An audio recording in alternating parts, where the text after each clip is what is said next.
Hello दोस्तों, नमस्कार। मेरा नाम अनूप मिश्रा है।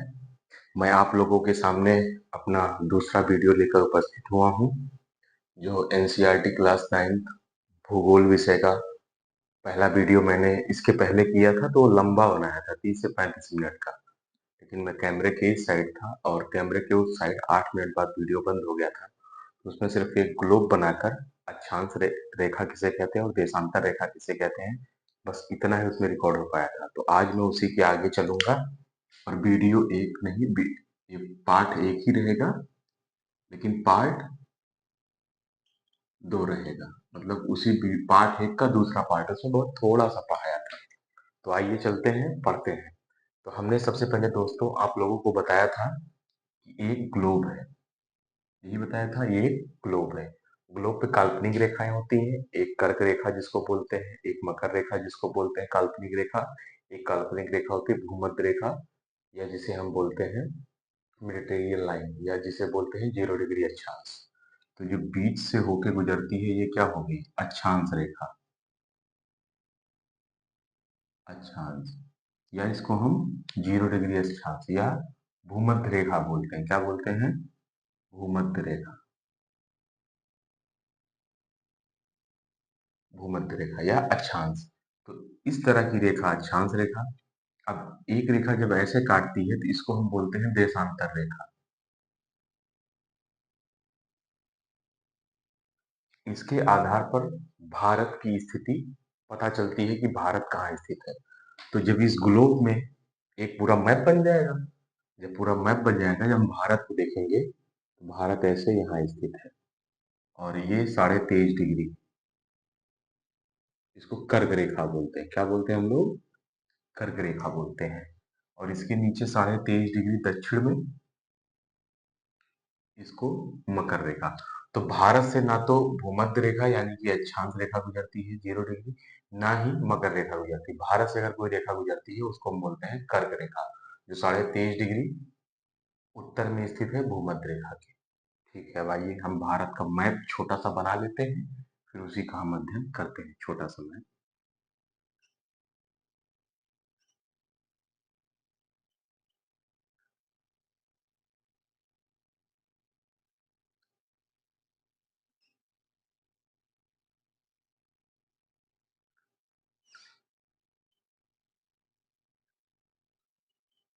ये देखिए हमने छोटा सा भारत का मैप बना लिया। इसको हम उत्तर बोलते हैं, सर की तरफ हमने बताया था। और इधर जो है इसको हम दक्षिण बोलते हैं, इसको हम पूर्व बोलते हैं, और इसको हम पश्चिम बोलते हैं। पश्चिम। अब देखते हैं, जब हम ऐसे खड़े होंगे तो हमारा राइट हैंड हमेशा पूरब, हमारा ये वाला हैंड हमेशा पश्चिम, हमारा सर हमेशा उत्तर की ओर, हमारा पैर हमेशा दक्षिण की ओर। जब किसी हम पर्टिकुलर पेज पे पढ़ते हैं तो हम इस तरीके से मानचित्र में दिखाते हैं। ये भारत का नक्शा है। अब भारत के नक्शे में हम भारत की स्थिति देखते हैं। हमने बताया कि भारत यहाँ पे इसके बीच में, यानी कि यहाँ पे स्थित है। यानी कि अगर देशांतर रेखा से देखेंगे तो पूरब में, और अक्षांश रेखा से देखेंगे तो उत्तर में। भारत की स्थिति कहाँ है? भारत उत्तर पूर्वी गोलार्ध में स्थित है। भारत कहाँ स्थित है? पहला डाउट बनेगा, भारत कहाँ स्थित है? तो भारत उत्तर और पूर्वी गोलार्ध में स्थित है। कैसे पता चला? अक्षांश रेखा से देखा तो उत्तर में स्थित है, मतलब यहाँ पे। देशांतर रेखा से देखा तो पूरब, उत्तर पूर्वी गोलार्ध, या हम इसको और क्या कह सकते हैं? भारत उत्तरी अक्षांश, ये अक्षांश रेखा है, उत्तर में स्थित है, यानी उत्तरी अक्षांश। तथा ऐसे देखेंगे, देशांतर रेखा है, पूरब में स्थित है, तो हम क्या बोलेंगे? भारत उत्तरी अक्षांश तथा पूर्वी देशांतर में स्थित है। इस आधार पे, ग्लोब के आधार पे हमने बताया कि भारत की अक्षांशीय और देशांतरीय स्थिति क्या है। अब अक्षांशीय और देशांतर स्थिति, यहाँ से यहाँ तक अक्षांश है, तो कुछ डिस्टेंस ये कवर करेगा। तो अक्षांश के रूप में कितना डिस्टेंस कवर किया वो, अब ये देशांतर रेखा है, ये ऊपर से नीचे। तो यहाँ से यहाँ तक भारत ने कितना अक्षांश कवर किया, और यहाँ से यहाँ तक कितना देशांतर कवर किया, ये हमें इसे पढ़ना है। ठीक, अब देखिए, भारत 8 डिग्री 4 मिनट उत्तरी अक्षांश से, कहां से?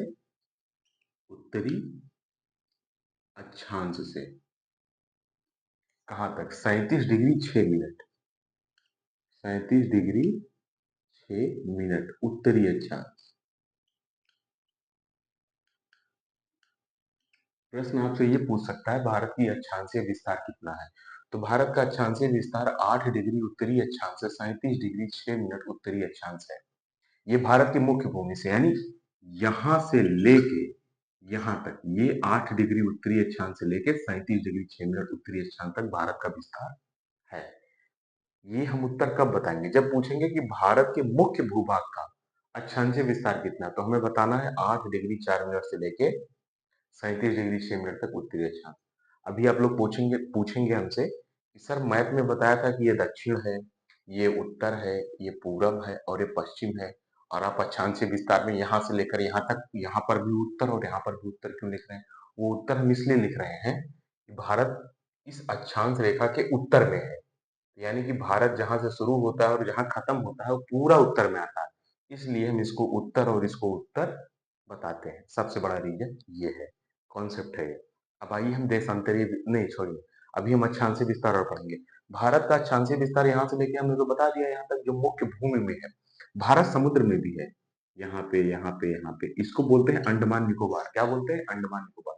पूछेगा भारत का संपूर्ण अक्षांशीय विस्तार, तो इसको बोलेंगे हम 6 डिग्री 45 मिनट। कितना? 6 डिग्री 45 मिनट उत्तरी अक्षांश से, कितना? 37 डिग्री 6 मिनट उत्तरी अक्षांश। यानी कि अक्षांश में और हम क्या लिख सकते हैं? 6 मिनट 45 डिग्री उत्तरी अक्षांश से 37 डिग्री 6 मिनट उत्तरी अक्षांश। ये कॉमा लगा दिया, मतलब सेम वाइस वर्सा वैसे उतार दिया। यानी कि जब पहला कब मारेंगे? जब पूछेगा मुख्य भूमि का अक्षांशीय विस्तार, यहां से लेके यहां तक, तो हम मारेंगे 8 डिग्री उत्तरी अक्षांश से लेकर 37 डिग्री 6 मिनट उत्तरी अक्षांश भारत का अक्षांशीय विस्तार है। और जब पूछेगा संपूर्ण अक्षांशीय विस्तार या द्वीप या आइलैंड समेत, तो हम यहां से बताएंगे 6 डिग्री 45 मिनट उत्तरी अक्षांश से लेकर 37 डिग्री 6 मिनट उत्तरी अक्षांश। हमने उत्तरी अक्षांश बता दिया। अब इस तरह की रेखा जो होगी, अक्षांशीय विस्तार ये हो गया ये। अब हम देशांतरीय विस्तार की बात करेंगे, मतलब यहां से लेके ऐसे, ये वाला, तो यहां से लेके यहां तक, ये है आपका 68 मिनट 7 डिग्री पूर्वी देशांतर, पूर्वी देशांतर से 97 डिग्री 25 मिनट, 97 डिग्री 25 मिनट पूर्वी देशांतर। यानी कि भारत यहां से लेके यहां तक क्या बोलेंगे? 68 डिग्री 7 मिनट पूर्वी देशांतर से 97 डिग्री 25 मिनट पूर्वी देशांतर। ठीक है, ये पश्चिम इसका है। ठीक है, ये समझिए। अब पूछोगे सर ये पूरब है ये पश्चिम है, आपने मैप में बताया था, तो यहाँ से लेके यहाँ तक आप पूरब क्यों बता रहे हैं? तो जो उत्तर दक्षिण में उत्तर उत्तर का कॉन्सेप्ट था, वही पूरब और पश्चिम में पूरब पूरब का कॉन्सेप्ट है। जब आप देशांतर रेखा देखेंगे तो पूरा भारत देशांतर रेखा के पूरब में स्थित है, इसलिए यहाँ से लेकर यहाँ तक हम पूरा पूर्व ही बताएंगे।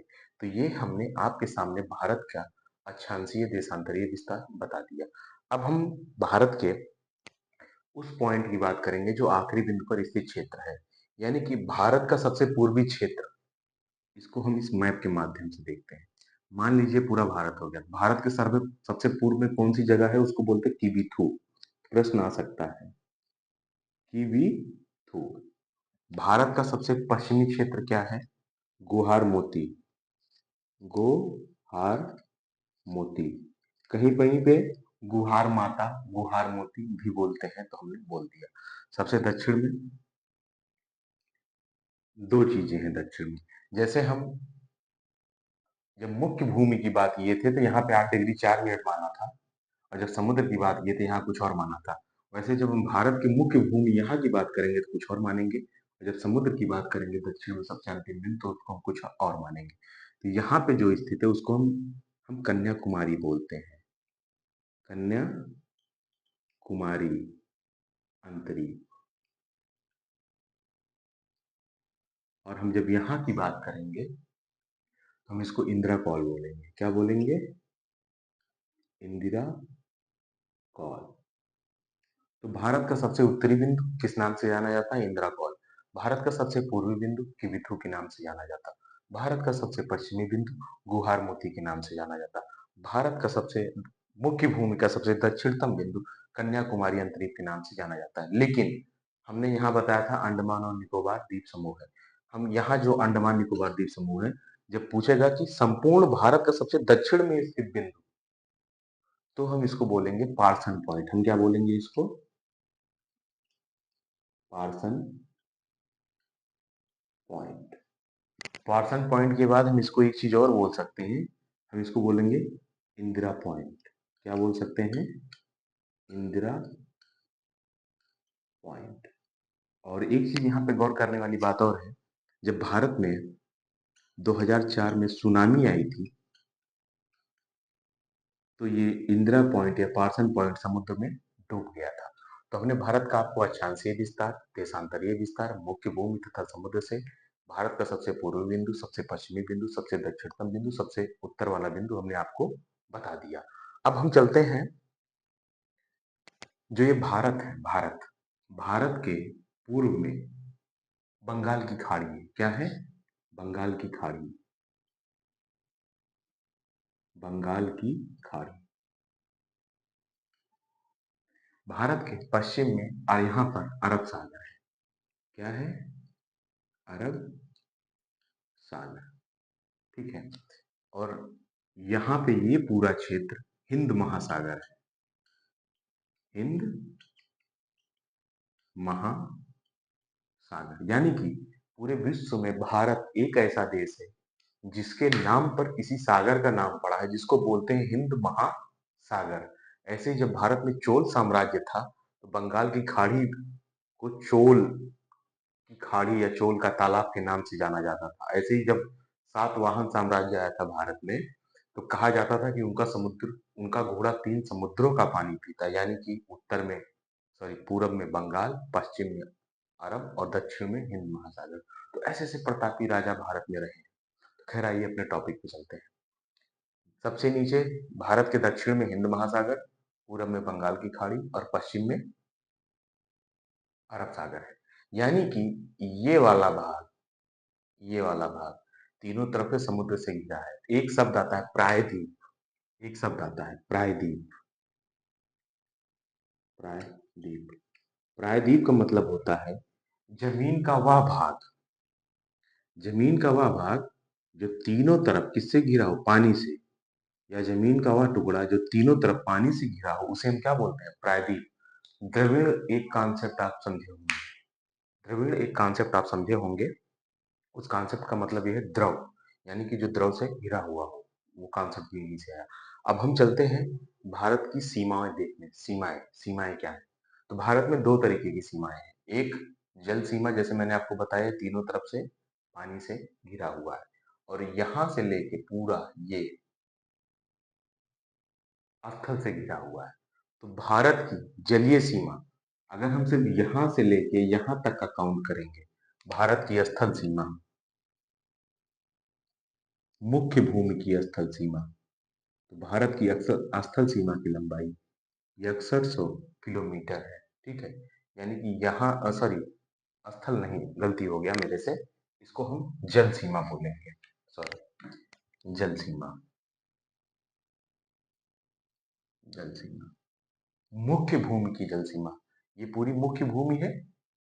अब इसमें जल सीमा, तो यहाँ से लेके यहाँ तक की जो जलीय सीमा है, इसकी लंबाई है 6100 किलोमीटर।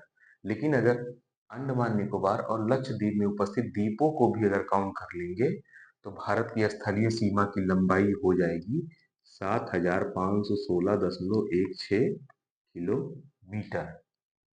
सॉरी, जलीय सीमा की लंबाई। अब ये स्थलीय सीमा है ऊपर। अब हम आइए स्थलीय सीमा की बात करते हैं। तो स्थलीय सीमा की जो लंबाई है वो 15,200 किलोमीटर है। अब इन दोनों को हम जोड़ देते हैं, 617 लगभग 22,716 किलोमीटर। अगर पूछेगा भारत की कुल सीमा की लंबाई यानी जल और स्थल, तो हम बताएंगे 22,716 किलोमीटर लगभग। लेकिन जब पूछेगा भारत की मुख्य भूमि की जलीय सीमा, तो 6100 किलोमीटर। पूछेगा भारत की कुल जलीय सीमा, 7,516.16 किलोमीटर। जब पूछेगा खाली भारत की स्थलीय सीमा, तो 15,200 किलोमीटर। हमने आपको मोटा मोटी चीज लगभग इसमें जो थी वो हमने बता दी। अब एक चीज और हमने बताया था कि 23.5 डिग्री यहाँ से कर्क रेखा गुजरती है। क्या गुजरती है? कर्क रेखा, जो 8 राज्यों से होकर गुजरती है। ठीक है, आइए इसको थोड़ा सा मिटा देते हैं।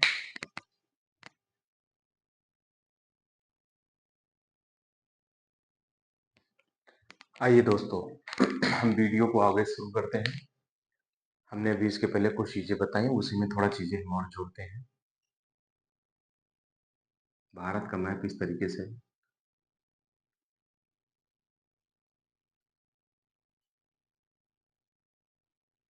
बना लिए।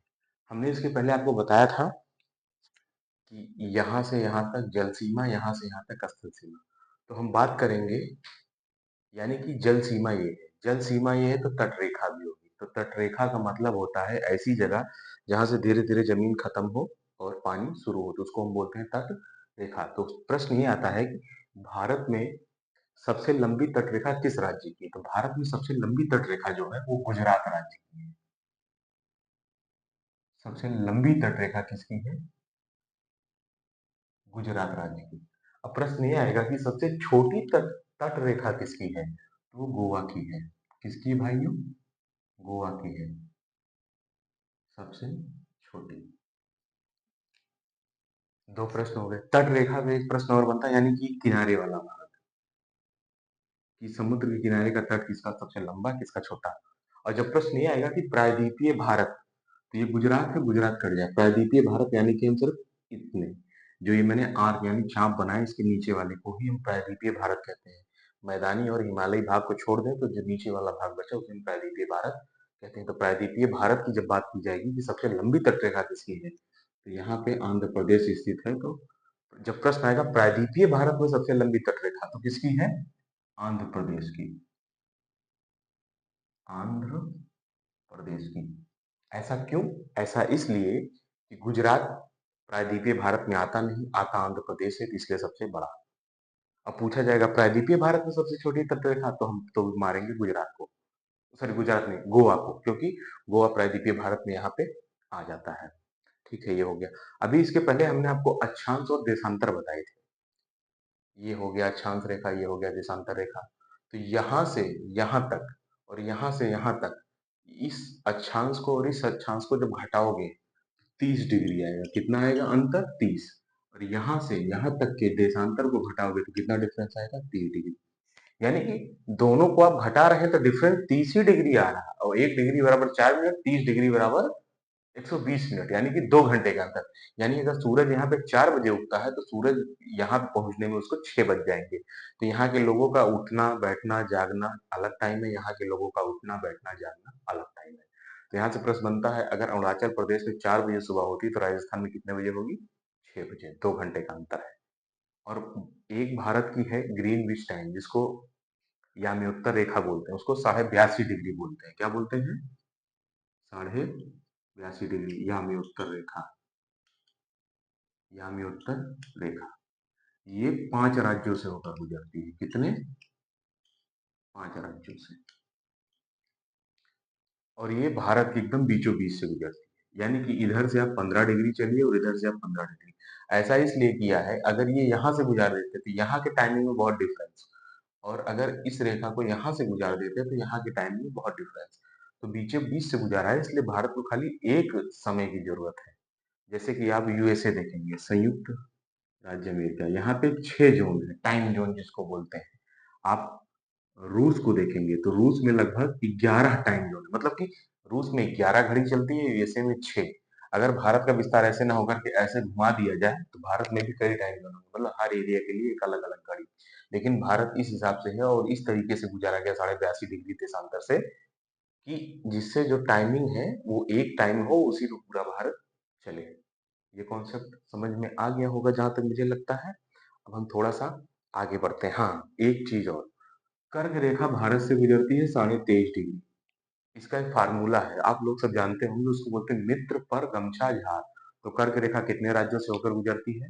8 राज्यों से। फार्मूला क्या है मित्र पर गमछा झार? एक एक शब्द की एक मीनिंग है, आप लोग गूगल करके देख लीजिएगा तो वहां से आपका कॉन्सेप्ट क्लियर हो जाएगा। ठीक है, अब एक चीज और, 23.5 डिग्री हो गई, 23.5 डिग्री के आप नीचे जब आएंगे तो 22 डिग्री होगा, 22 डिग्री अक्षांश। तो इस 22 डिग्री अक्षांश के नीचे जब आप देखेंगे तो भारत, जब दक्षिण की तरफ बढ़ेंगे 22 डिग्री अक्षांश से नीचे, तो भारत कैसा, सकरा होता चला जाएगा, पतला।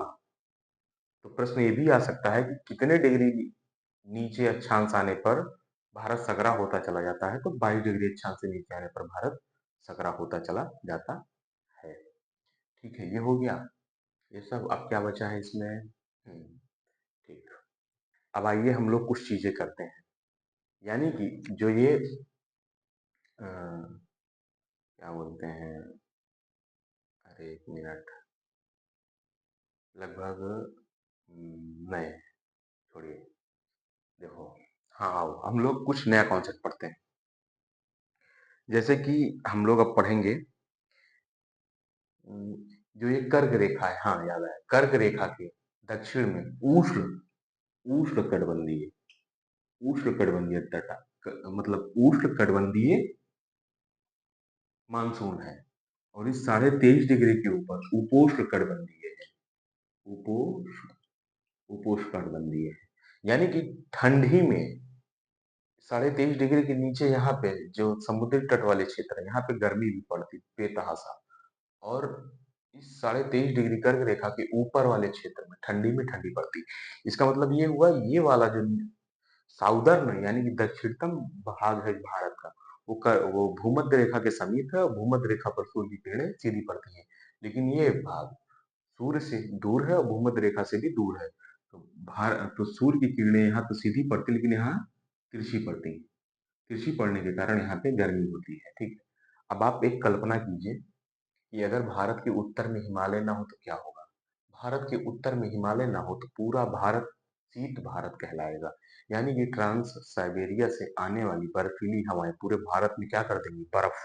लेकिन हिमालय के उत्तर में प्रहरी के रूप में स्थित होने की वजह से वो बर्फीली हवाओं को रोककर सिर्फ उसी क्षेत्र में बर्फ जैसा माहौल होता है और उत्तर भारत से दक्षिण भारत की तरफ नहीं आ पाती। इसलिए भारत में हर प्रकार का मौसम, ठंडी, जाड़ा, गर्मी, वर्षा, सभी प्रकार की ऋतुएं भारत में वास करती हैं, जिससे फसल चक्र अच्छे से होता है, बहुत सारी फसलें होती हैं, बहुत सारी खेती, विभिन्न प्रकार के अनाज वगैरह होते हैं। तो हिमालय रहने का ये कारण है और हिमालय ना रहने का ये कारण है। ये भी प्रश्न आपके बन सकते हैं, इंटेलेक्चुअल के लिए आप लोगों से पूछा जा सकता है। ठीक है, और हाँ, जब भारत को पूरे ग्लोब में देखोगे, पूरे ग्लोब में तो हर एक महाद्वीप को बांटा गया। टोटल 7 महाद्वीप है। भारत कहाँ पे स्थित है? एशिया महाद्वीप में। और एशिया महाद्वीप में भारत किसका विस्तार है? तो जो दक्षिण एशिया का विस्तार है वह क्या है? भारत है। प्रश्न पूछ सकता है कि भारत एशिया में तो है, लेकिन किस एशिया का भाग है? तो भारत दक्षिण एशिया का भाग है। ठीक है दोस्तों, और हम थोड़ा सा आगे चलते हैं, देखते हैं आगे और क्या है। हम्म, हम्म, हाँ एक चीज और, जैसे भारत है, भारत के विभिन्न पड़ोसी देश हैं। जैसे यहाँ पे पाकिस्तान है, इधर अफगानिस्तान है, इधर हम चाइना बोल सकते हैं, यहाँ पे नेपाल है, यहाँ पे भूटान है, यहाँ पे म्यांमार है और यहाँ पे बांग्लादेश है। यानी भारत के उत्तर पश्चिम में पाकिस्तान, भारत के उत्तर में अफगानिस्तान, भारत के उत्तर पूरब में चाइना, भारत के यहाँ से उत्तर कह सकते हो और पूरब भी कह सकते हो, नेपाल है। भूटान भी उत्तर या पूरब कह सकते हो। म्यांमार भारत के एग्जैक्ट पूरब में है। भारत बांग्लादेश भी भारत के पूरब में है। और यहाँ पे श्रीलंका है और इधर इंडोनेशिया है। ये भारत के पड़ोसी राज्य हैं, ठीक है। लेकिन जब भारतीय उपमहाद्वीप की बात आएगी तो भारतीय उपमहाद्वीप में सिर्फ 5 देश शामिल है। उनमें हम पाकिस्तान बोल सकते हैं, नेपाल बोल सकते हैं, भूटान बोल सकते हैं, बांग्लादेश बोल सकते हैं, श्रीलंका बोल सकते हैं। तो 1, 2, 3, 4 और 1 हम बोल सकते हैं भारत को। तो 5 हो गया, ठीक है। कुछ गलती होगी तो करेक्शन कर लेंगे, ठीक है। अब जब अंग्रेज का टाइम था, अंग्रेजों के टाइम में किसी स्टेट को बफर स्टेट बनाया गया था और किसी देश के साथ भारत की बाउंड्री को साझा किया गया था, तो उसका एक विशेष नाम रखा गया। तो हम चल के वो नाम पढ़ते हैं, देखते हैं कि भारत का किस देश के साथ कौन सा बॉर्डर था और उसको किस नाम से जाना जाता था, ठीक है। आइए देखते हैं। भारत और चीन के बीच की रेखा, भारत प्लस चीन के बीच जो बॉर्डर है उसको हम बोलते हैं मैकमोहन लाइन। मैकमोहन लाइन, इसको 1914 में बनाया गया था, जिसको आज चाइना मानता नहीं है। सर मैकमोहन के द्वारा वो लाइन बनाई गई थी, ठीक है। भारत पाकिस्तान के बीच जो लाइन खींची गई थी उसे रेड क्लिफ बोलते हैं, रेड क्लिफ। और पाकिस्तान जब था तो बांग्लादेश को पहले पूर्वी पाकिस्तान बोलते, तो प्रश्न ये भी आ सकता है भारत बांग्लादेश के बीच कौन सी लाइन थी पहले, तो रेड क्लिफ बोल सकते हैं, या पूर्वी पाकिस्तान या भारत पाकिस्तान तो हम रेड क्लिफ बोल सकते हैं, ठीक है। इसको सर रेड क्लिफ ने बनाया था, ठीक है। अब एक चीज और आगे पढ़ते हैं। जब भारत पाकिस्तान एक ही में था तो भारत का बॉर्डर अफगानिस्तान से टच होता था, तो हम उस समय बोलते थे भारत प्लस अफगानिस्तान के बीच कौन सी सीमा रेखा है, जिसको बोलते हैं डूरंड, डूरंड सीमा रेखा। लेकिन भारत और पाकिस्तान का बंटवारा हुआ, तो अब पाकिस्तान का बॉर्डर किससे टच होने लगा, अफगानिस्तान से। तो हम बोलेंगे, अब हम क्या बोलेंगे, पाकिस्तान प्लस अफगानिस्तान के बीच कौन सी रेखा है, डूरंड रेखा। तो ये 3 मुख्य लाइन है जिसको हमें याद रखना है, ठीक है। अब प्रश्न यहां से ये बनता है, तो हमने जल में तो बता दिया कि किसकी तट रेखा ज्यादा है, ठीक है। केंद्र शासित प्रदेश बताना भूल गए थे, केंद्र शासित प्रदेश में सबसे लंबी तट रेखा अंडमान और निकोबार की, ठीक है। अब आते हैं स्थल सीमा। भारत का किस देश के साथ सबसे ज्यादा स्थल सीमा का विकास है, तो आइए पढ़ते हैं। भारत प्लस बांग्लादेश, भारत का बांग्लादेश के साथ सबसे ज्यादा स्थलीय सीमा का विकास है, 4000 किलोमीटर से भी ज्यादा। अगर ये प्रश्न पूछा जाएगा कि भारत किस देश के साथ सबसे कम लंबी की स्थल सीमा साझा करता, तो वह देश है भारत और अफगानिस्तान। भारत प्लस अफगानिस्तान लगभग 106 किलोमीटर। भारत बांग्लादेश तो ये हो गया, दूसरे नंबर पर आता है भारत और चाइना, 3900 कुछ किलोमीटर समथिंग, ठीक है। ये सारी चीजें हो गई। अब इस टॉपिक में एक बहुत ही इंपॉर्टेंट टॉपिक बचा है, अंडमान निकोबार द्वीप समूह और लक्षद्वीप द्वीप समूह, चैनल, और भारत और श्रीलंका के बीच के जो थोड़ी चीजें हैं, भारत का अंडमान निकोबार और बांग्लादेश के बीच जो कोको आइलैंड है, इन सब चीजों की चर्चा हम अगले वीडियो में करेंगे। और मैं माफी चाहता हूँ कि जो मेरा पहला वीडियो था बहुत ही छोटा था, मैं उतने अच्छे से पढ़ा नहीं पाया। अभी मैं नया नया हूँ, मुझे उतना आता भी नहीं है, तो मैं थोड़ा सा कोशिश कर रहा हूँ, आप लोग थोड़ा सपोर्ट करिए, धीरे धीरे चीजें अच्छी हो जाएंगी। खुश रहिए, मस्त रहिए, हंसते रहिए, मुस्कुराते रहिए, समाज को प्रफुल्लित करते रहिए, अपने कार्यों से लोगों को गौरवान्वित करते रहिए और आने वाले समय के लिए भारत का नाज बनिए। तब तक के लिए चलते हैं। जय हिंद, जय भारत, राम राम।